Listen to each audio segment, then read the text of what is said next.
Vamos lá, mais um encontro da nossa pós-graduação.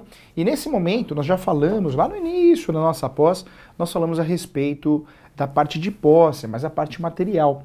E esse encontro é um encontro muito especial. E o gostoso da nossa pós é isso, porque tem muita pós que funciona assim. É a parte inteira processual e a parte inteira material, ou vice-versa. Isso deixa o curso cansativo, na minha opinião. Eu acho que você ficar só no direito material, ou só no direito processual, fica muito cansativo. Então a nossa pós ela é diferente por causa disso, ela é aberta, né? Nós vamos tratar sempre do mercado imobiliário, sem juridiquês, num formato diferente. Então o objetivo do nosso curso hoje é a gente realmente revezar. Vamos tratar de um assunto como um todo, na parte material, processual. Alguns assuntos, em virtude da sua importância, nós vamos tratar de forma separada, material e processual, mas tudo sem ficar distante um do outro. Então eu acho que é o que deixa a nossa pós mais gostosa. A ementa ficou sensacional, né, gente? Muito boa mesmo. Vamos lá, vamos tratar então, a partir de agora, a respeito das ações possessórias. Lá atrás nós tratamos da posse, né? Dos direitos possessórios, a parte material. Quem tem a posse, quais direitos tem? Agora, nesse momento, não. Nesse momento, nós vamos tratar, sim, de questões processuais. Vamos juntos aqui, então? Olha só que interessante. Quando eu falo de ações possessórias, eu não posso fazer confusão. E você que está aqui, e eu peço a você que você assista aula por aula, hein, gente? O professor, na coordenação, eu tenho acesso aí, hein? Tenho acesso. Tem gente que está pulando, né? Assiste aqui, assiste, vou para um tema que outro tema que eu gosto mais, esse aqui eu acho que eu já sei. Não tem essa não, hein, gente? Aula por aula, degrau por degrau, não é isso? Eu costumo dizer que por mais que você entenda daquele determinado assunto, sempre vai ter alguma coisa nova, sempre vai ter um raciocínio. Então não fica pulando aula não, tá? Se bem que a plataforma agora, nós pedimos que tenha sequência. Você só consegue assistir a aula posterior se você assistiu. Isso é respeito a você. A gente aqui quer muito o seu bem, quer que você entenda de direito imobiliário, de mercado imobiliário, transações, negócios imobiliários. Se eu permitir que você pule a aula e assista sem, né, conexão uma com a outra, vive numa bagunça danada, tá? Não faz isso não. Outra dica também, que eu vou falar de novo, hein? O material de apoio, ele fica sempre disponível na primeira aula. Você tem a aula, tem 3 horas, 4 horas, 5 horas, depende de cada tema. Cada tema tem o seu cronograma. Essas aulas são divididas, normalmente meia hora, salvo uma ou outra que não, em virtude da didática, e o material sempre estará disponível lá na primeira aula. Então é importante você ler o material. Nós calculamos que o material você vai levar pelo menos o dobro. O material da nossa pós você vai levar o dobro para ler. Se o curso, né, a pós é dividida por módulos, cursos, aulas, de 3, 2, 1, cada assunto tem o seu cronograma. Você vai ter pelo menos o dobro ou mais de conteúdo de leitura. Tem que ler, tá, gente? E outra coisa, que é pós. Então fazer uma apostila, não funciona assim. A apostila é para concurso público. Se você pegar concurso público, tem aquela apostila. Na pós-graduação nem pode fazer isso. É completamente fora. A apostila deixaria você mais confuso. Não. Aqui é material livre. Mesmo porque, como é pós-graduação, você tem um contato à aula, as suas anotações no caderno, no computador. E um material bacana, um material livre, de outros doutrinadores, artigos meus, ou seja, material livre. O livre é mais gostoso, o livre você ganha conhecimento de várias, né, searas diferentes. Então é diferente. Pós-graduação é isso, é prática. Professor Júlio, eu tenho um pouquinho de dificuldade porque lá a minha graduação de Direito ou o meu curso, né, de transações, técnicas de transações imobiliárias, eu não tive a oportunidade de estudar tanto. Aí o que você pode fazer? Pegar um livro complementar. Aí tudo bem. Né? Então quem sente falta de apostila, pega um livro complementar. Um livro que eu indico você, pelo custo, que é um custo baixo, é esse aqui, ó. O Manual de Prática de Direito Imobiliário, da editora Quartier Latam.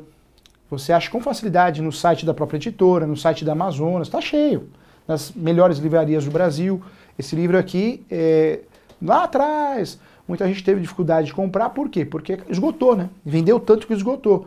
Mas é um livro que na época eu combinei com a editora um custo menor. E muita gente tem esse livro. Então fica a dica para você, tá? Se você precisa de um material, se você sente essa necessidade de ter um material de apoio, inclusive esse livro é o livro que faz parte das nossas obras na pós, né? Tá lá na nossa pós também. E o outro, tá? Também Direito Imobiliário de A a Z, da editora Mizuno, tá aqui. Também é um livro interessante, importante também, E aqui o Vademecum de Direito Imobiliário Registral. Lembrando que a nossa pós, não existe a necessidade de você comprar o livro. A biografia da nossa pós está aqui, né? Tudo com base no que eu falo, está nos meus livros também. Então não existe. Se você tem condições financeiras e quer adquirir esse material para ter um material a mais, ótimo, né? É bom, mas não vai fazer falta, porque aqui a gente procura trabalhar sempre com amor e carinho e muita ética. Então você não precisa ser vinculado ao livro, não. Tanto é que você tem um material de apoio campeão aí para você. E livre, tá? Que é o que deixa a nossa pós mais gostosa. Vamos juntos aí, vamos embora. Olha só. O que é possessória? Nós conversamos lá atrás a diferença de domínio, propriedade, para a posse. Lá na aula de Direito Material, você que assistiu a aula completinha, inteira, você não confunde mais. E para não confundir mais de verdade, eu volto nesse assunto. Posse é posse, domínio é domínio. Professor Júlio, o que é domínio? É registro. O que é registro? É propriedade. E o que é posse? Qualquer outra coisa que não seja propriedade. Quando eu falo posse, qualquer outra coisa que eu tenha, coisa mesmo, eu falo coisa, né? Qualquer outra situação que eu tenha que não seja meu nome no cartório de imóveis, o que eu tenho é posse. O que eu tenho é posse. Não adianta chorar, não adianta reclamar. Professor Júlio, eu moro num apartamento que está no nome da minha mãe. O que eu tenho? Posse. Professor Júlio, eu moro num apartamento que está no nome dos pais do meu ex-marido, da minha ex-esposa. O que você tem é posse. Eu moro numa casa, professor Júlio, que não foi feito inventário, ninguém tinha condições. O que eu tenho? Posse. Professor Júlio, eu comprei um imóvel num leilão judicial, extrajudicial, consegui arrematar, paguei. Eu tenho acesso, tive acesso à carta de adjudicação, mas não consegui registrar. O cartório alega que tem algum defeito, algum vício, algum problema. Eu não consigo registrar. O que eu tenho? Posse. Contrato de gaveta, todos eles. Se você tem um contrato de gaveta, é posse. Nós já conversamos sobre isso, hein? Escritura pública não registrada é posse. Carta de adjudicação, você ganhou ação de adjudicação compulsória, nós vamos falar sobre essa ação. E não conseguiu registrar no cartório de imóveis o que você tem em posse. Veja, registro não dá para errar. Porque registro é uma coisa só. É o meu nome, lá no cartório de imóveis, na certidão de propriedade, chamada de matrícula após 76, antes 76 transcrição, é o meu nome no cartório de imóveis, na matrícula. Matrícula é RG do imóvel. Isso é propriedade. Propriedade é a mesma coisa que domínio, domínio é a mesma coisa que registro. Qualquer outra situação, eu vou chamar de posse.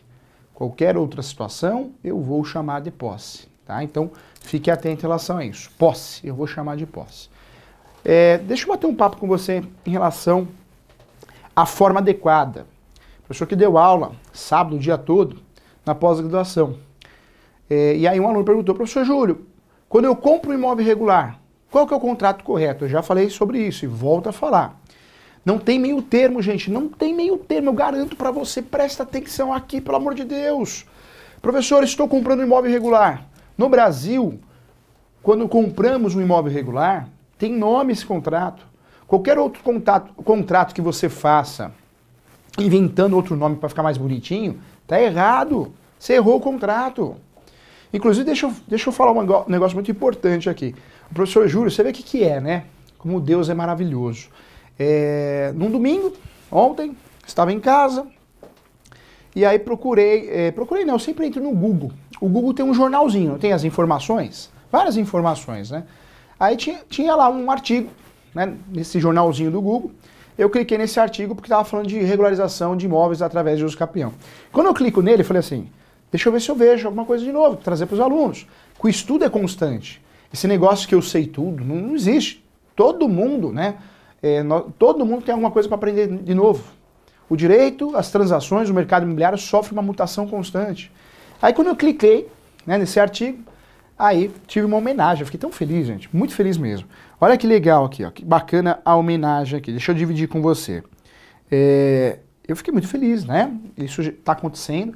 Eu tenho muitos artigos que são usados dentro de monografias, dentro de artigos. Já tenho muitas menções dentro de decisões judiciais, sentenças, acordos, os meus livros, né? Segundo o professor Júlio, muito feliz por isso. Muitas mesmo, no Brasil todo. mas cada vez eu acho mais, né? Então você vê, ó, o artigo falava sobre o quê? Regularização de imóveis por meio de uso capião. E olha que interessante, ó, o artigo, né, que falava sobre esse assunto já começa mencionando meu nome. Olha que legal. Segundo estudos do renomado professor Júlio César Sanches, um dos mais experientes juristas na área de direito imobiliário no Brasil, cerca de mais de 50% dos imóveis não possuem regularização, ou seja, no cartório de imóveis. Isso gera inúmeros perigos, dentre eles a possibilidade de perda da propriedade. Legal, né, gente? Aqui, ó. Que bacana aqui. Quero agradecer a você, autora do artigo, a Dali Silva, que escreveu esse artigo recentemente. Quero agradecer a você, Dali. Muito feliz, tá? É uma honra. Olha que legal, gente. Olha que bacana, ó. Tá vendo aqui, ó? Muito legal, né? Uma honra, né? Você vê em Mato Grosso do Sul. Aí, ó. Olha que legal. Olha que bacana, né? Então, isso eu acho que não tem preço. Isso é o nosso nome, ajudar as pessoas, colaborar e ficar para a eternidade. Então, conforme o artigo da Dália, né? Homenagem agora para ela dentro da aula da pós-graduação, realmente, no Brasil, nós já conversamos sobre isso, nós temos algo em torno aí de pelo menos 70% de posse. Os negócios imobiliários, as transações imobiliárias, 70% é posse. Professor, mas só 30% é registro registrado? Sim, só 30%. Você imagina para o cartório, né? Você imagina para a imobiliária, você imagina para os operadores do direito, se a gente conseguisse aumentar esse número de posse para registro, né? Então, realmente é um mercado que tem muito investidor, tem muita gente que ganha muito dinheiro, né? E não falta serviço. O mercado de posse. Legal, já fizemos uma revisão lá da aula anterior. Vamos entrar agora na questão processual. Então, presta atenção aqui, vamos lá. Nós temos no Brasil, você sabe, 3 procedimentos. O Código de Processo Civil, ele traz 3 procedimentos. O primeiro procedimento é o procedimento comum. O segundo procedimento é o procedimento especial. O segundo procedimento é o procedimento de execução. O Código de Defesa do Consumidor é um microsistema. É um microsistema que vai tratar de direito material, direito processual, crimes. O mesmo acontece com a lei do inquilinato. O mesmo acontece com outras leis. A CLT é um microsistema também. No direito civil e no direito penal, nós não temos um microsistema que trata de tudo. Não. Nós temos uma separação. Direito material de um lado, Código Civil.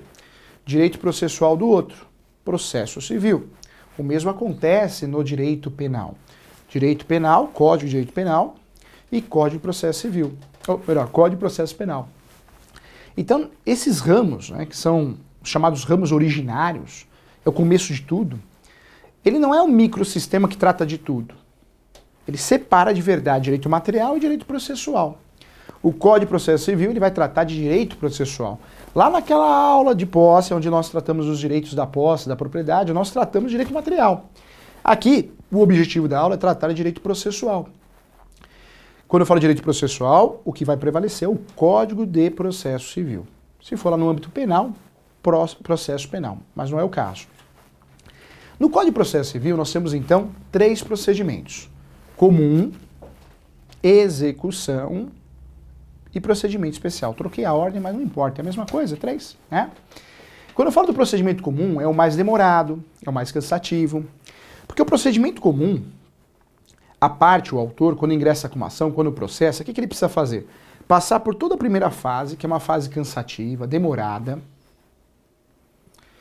É a fase probatória que nós falamos, tem que provar, né? Você tem que provar. Depois chega o momento da decisão, após audiência ou não, o juiz vai decidir, vai sentenciar. A partir da sentença, se não ocorrer recurso, vai ocorrer o cumprimento de sentença. Quem ganhou vai ter que buscar o que ganhou na segunda fase do processo. Para os doutrinadores, nós temos um princípio que é o chamado sincretismo processual. O que quer dizer isso? O processo no passado era considerado de 2 fases. Primeira fase e segunda fase. Tanto é que na segunda fase tinha citação de novo. Um processo tinha 2 citações. A citação da execução. Acabou isso. O processo é uma coisa só. É uma coisa só. O nome disso, sincretismo processual. Só que, para ficar didático e a gente enxergar a coisa como ela é, nós temos a fase de conhecimento, é uma briga eu apresento a inicial, o outro apresenta a defesa, tem audiência, eu levo testemunha, é aquela briga, é uma briga para provar. Após a sentença, não tem que provar mais nada, a sentença eu quero cumprir o que eu ganhei, cumprimento de sentença. Então a fase de cumprimento de sentença, ela é posterior à fase de conhecimento. Por isso o procedimento comum, ele é residual, ele é o mais usado no Brasil. Quando eu não consigo usar, veja, quando eu não consigo usar o procedimento especial ou o procedimento de execução, me resta, residualmente, o que sobrou. O que sobrou é o quê? O comum. É que nem aquela sopa, sabe aquela sopinha que a gente faz? Não tem você não faz sopa em casa? Não engana não, vai, você faz sopa também. Pega toda a sobra da geladeira e faz uma sopa. E aquela sopa fica maravilhosa, não é isso? Vai frango, vai carne, não é isso? É praticamente um yakisopa, não é isso? Yakisopa, né? Ou seja, quando nós falamos aqui dos procedimentos no Brasil, nós temos 3. Se não dá para usar os outros, que são mais rápidos, eu vou no comum. O comum, o nome já diz, comum. Se não dá para fugir do comum, eu vou usar o comum, por isso é o mais utilizado, mas é o mais demorado. O procedimento de execução, para que eu possa usar o procedimento de execução, eu preciso ter requisitos, ter documentos. Ou eu tenho documentos do 515, ou eu tenho documento do 784. Eu tenho que ter esses documentos para que eu possa usar de fato o procedimento de execução. Ou eu tenho títulos executivos extrajudiciais, anota aí, temos que relembrar, ou eu tenho que ter títulos executivos judiciais. Eu tenho que ter um ou outro. Se eu não tenho nenhum dos dois, não tenho documentos previstos no 515 do Código de Processo Civil ou documentos previstos no 784 do Código de Processo Civil, os artigos, eu não posso usar o procedimento de execução. Já o especial funciona assim. Nós temos o estudo do procedimento especial dentro do Código de Processo Civil. São ações com regras atípicas, com alguma regra, alguma atenção especial. Por isso é chamada de procedimento especial. O procedimento especial, ele aparece no Código de Processo Civil dentro de diversos artigos, não tem como errar. Mas também não podemos dizer que só existem ações de procedimento especial previstas no Código. Nós temos ações de procedimento especial fora do Código. Um grande exemplo é o Juizado Especial Cível, o JEC, antigo Pequenas Causas. É uma lei própria, 9.099. Essa lei criou um procedimento próprio, apesar de ser dentro do fórum JEC, né? Mas é um procedimento próprio, também é chamada de procedimento especial. E várias outras ações, o mandato de segurança, que é uma ação, o ITS constitucional, né? O ITS constitucional, remédio constitucional, igual muitos aprendem lá na faculdade. Mandato de segurança, habeas corpus, remédio constitucional. Então nós temos, de fato, né, uma ação onde ela também é prevista, ela tem lei. Toda ação que tem uma lei própria para tratar dela também é uma ação de procedimento especial, tá bom? Então não podemos jamais, numa pós-graduação, falar: ah, professor Júlio, procedimento especial é só o que está previsto no Código. Esquece isso. Procedimento especial é o que está previsto, as ações que estão previstas no Código de Processo Civil, mas também as ações objeto de leis esparsas. Tá? Então vamos ficar atentos em relação a isso. Vamos juntos aqui. Olha só o que eu quero tratar com você nesse momento. No procedimento especial, nós vamos inaugurar o procedimento especial a partir do artigo 539. 539. Ou seja, a partir do artigo 539, nós vamos ter as ações de procedimento especial ou de procedimentos especiais a partir desse artigo, uma por uma. Não são muitas, mas tem bastante.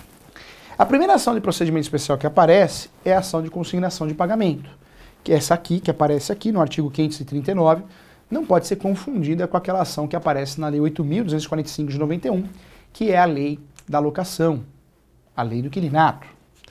Após essa ação, aparecem outras. Aparece a ação de exigir contas, que até já mencionamos, hein? A próxima ação que aparece no procedimento especial é a ação de exigir contas. Nós já até conversamos aqui, quando estudamos condomínio, qual que é a importância dessa ação. É uma ação muito usada contra uma imobiliária, contra um síndico, contra um corretor de imóveis. É uma ação muito utilizada contra um sócio. Como assim, professor Júlio? Vamos dizer que eu moro nos Estados Unidos. Eu moro nos Estados Unidos, deixo meus 20 imóveis com você, corretor de imóveis, você advogado para fazer a administração. E aí, sabe o que acontece? o tempo passa, né, gente? O tempo passa, o tempo voa e a poupança Baberino continua numa boa. Lembra dessa? Você não é dessa época? É Banco Baberinos. O tempo passa, o tempo é cruel. Você está fazendo administração para mim, mas eu começo a desconfiar. Eu acho que você aumentou os aluguéis, não repassou para mim, aquela bagunça danada. Eu começo a te colocar na parede e você não entrega. Não presta contas para mim, o proprietário desses imóveis, que deixei com você para fazer a administração da locação, a carteira de locação, mais de 20 imóveis. Eu posso fazer uma ação contra você, ação de exigir contas, para que você, imobiliária, corretora, advogado, que faça administração de imóveis, preste as contas. É uma realidade. Outro ponto também, né? O síndico, quando se nega a prestar contas, é a ação do condômino contra o síndico, ou a ação do síndico contra a administradora, nós já falamos sobre isso na aula passada. Nós temos então a ação de exigir contas, uma ação para obrigar a prestar as contas, né? Numa situação onde o outro tem essa obrigação. Olha que interessante. Essa segunda ação é muito utilizada no direito imobiliário e também é uma ação de procedimento especial. Nós falamos aqui de duas ações de procedimento especial, né? A terceira ação que aparece no código, abre aí seu Vademecum, seu código, abre aí, vamos lá. Quem tem esse aqui é bom que é curtinho, abre rápido, né? Você consegue se achar fácil. O segundo procedimento que nos interessa muito, dentro do procedimento especial, sim, chegou onde eu queria. As ações possessórias. Professor Júlio, então onde eu vou encontrar as ações possessórias? É a terceira ação. É a terceira ação localizada dentro do Código de Processo Civil a partir do artigo 554. O artigo 554, ele esclarece o que são ações possessórias. Quando eu falo de ações possessórias, vale a pena lembrar que nós temos ações que vão buscar a defesa da posse. A defesa da posse. O grande objetivo das ações possessórias, de fato, é defender a posse. E posse, nós já conversamos aqui, não pode ser confundida com domínio. Posse é uma coisa, domínio é outra coisa. Quando eu falo de posse no Brasil, vale a pena lembrar, nós temos uma situação sui generis. É um direito que muito juízo erra também. Muita gente erra. Porque estudar direito possessório, você tem que gostar. Estudar direito possessório, você tem que focar no direito imobiliário. Se você for enxergar a posse como direito das coisas, esquece. Você está vivendo outro mundo, você está vivendo em graduação. Olha só. Ações possessórias são três ações possessórias. A primeira ação possessória é a chamada ação de reintegração de posse. A ação de reintegração de posse tem o objetivo de recuperar o imóvel. Esse é o objetivo. A ação de reintegração de posse tem o objetivo de recuperar o imóvel. Aquele imóvel que foi invadido, ele deverá ser recuperado. Professor, tem um terreno, meu terreno foi invadido, eu não tenho a documentação desse imóvel, eu só tenho a posse, eu tenho título de boa-fé, ou seja, eu tenho contrato de gaveta, eu tenho escritura pública, eu tenho carta de adjudicação, carta de arrematação, eu tenho um documento que me autorizou a entrar nesse terreno, mas eu não tenho registro. O que eu tenho? Você já sabe. O que você tem é posse. E como você tem posse, o que cabe a você é fazer uma ação possessória. Essa ação possessória é chamada de reintegração de posse, onde o objetivo é recuperar a posse. As ações possessórias, nós temos o objetivo, quando usamos, de recuperar a posse. Esse é o grande objetivo da ação possessória, hein? Eu quero, de fato, recuperar a posse. Uma posse que eu perdi. Tudo, parte ou estou na iminência de perder. Veja que a ação de reintegração de posse, ela cabe em diversas situações onde o sujeito só tem posse, hein? Professor, eu tenho domínio, eu tenho registro, eu vou fazer uma possessória. Está errado. Um dos maiores erros do advogado de direito imobiliário é confundir posse com domínio. É onde ele faz uma ação possessória e não uma ação de domínio. E isso é um erro absurdo, que vai impactar na derrota na ação, vai perder a ação. Porque quando você faz uma ação possessória, se você não consegue provar a posse, você não vai ganhar. E como que você vai provar a posse de alguém que não tem a posse há mais de 10 anos, há mais de 5 anos? É muito difícil, né? Você vai mentir? Mentira tem perna curta. Por isso, na ação possessória, precisa tomar muito cuidado. Nós vamos falar sobre o limbo possessório. É uma situação que nós podemos cair, mas é uma realidade no Brasil, né? Quando eu falo da posse, muito cuidado e muita atenção. E por que eu falo isso? Porque a ação possessória, de fato, nós precisamos que o nosso cliente prove a posse. Se o nosso cliente não consegue provar a posse, cuidado com essa ação. Eu sempre falo, ação possessória é ação perigosa, é pisar em ovos, você pode se dar muito mal. Não é fácil ganhar ação possessória. Nas ações possessórias tudo pode ocorrer, tudo pode acontecer. Cuidado. Sempre que você consiga fugir da ação possessória, ou melhor, das ações possessórias, fuja sem medo de ser feliz. Promete, professor. Vamos lá, que é cheio de juramentos nossa pós. Porque eu falo que a nossa pós-graduação em Direito Imobiliário não é só conteúdo prático, inclusive, mas uma filosofia, né, gente? A gente quer o quê? A gente quer ser honesto, trabalhar com qualidade, com amor e carinho, prestar um serviço de qualidade, não entrar em encrenca, não entrar em confusão. Então é uma mudança de pensamento a nossa pós. Mais que a pós, é uma mudança, é uma filosofia. Então levanta a mão aqui comigo. Prometo, para todos os fins de direito, que se meu cliente tiver a posse, ou eu mesmo tiver a posse, eu vou fazer possessória. Mas se eu não tiver posse nenhuma, eu vou fugir da possessória. Prometo também, olha, outro juramento, hein? Prometo também, caso eu tenha registro, propriedade, eu, o meu cliente, eu vou fazer ações de domínio e jamais possessórias. Não vou fazer essa besteira porque eu fiz após o professor Júlio. Ok? Pronto. Tá valendo aí. Vamos lá. Então nós temos uma situação, quando a gente fala de posse, uma situação muito perigosa. Muito cuidado, muita atenção, porque a gente pode se dar mal, tá? 3 ações possessórias: reintegração, manutenção e interdito proibitório. Vou repetir, hein? Reintegração, manutenção e interdito proibitório. São as 3 ações possessórias que nós vamos desvendar aqui no nosso curso, tá bom? Até já já, eu espero você no próximo bloco.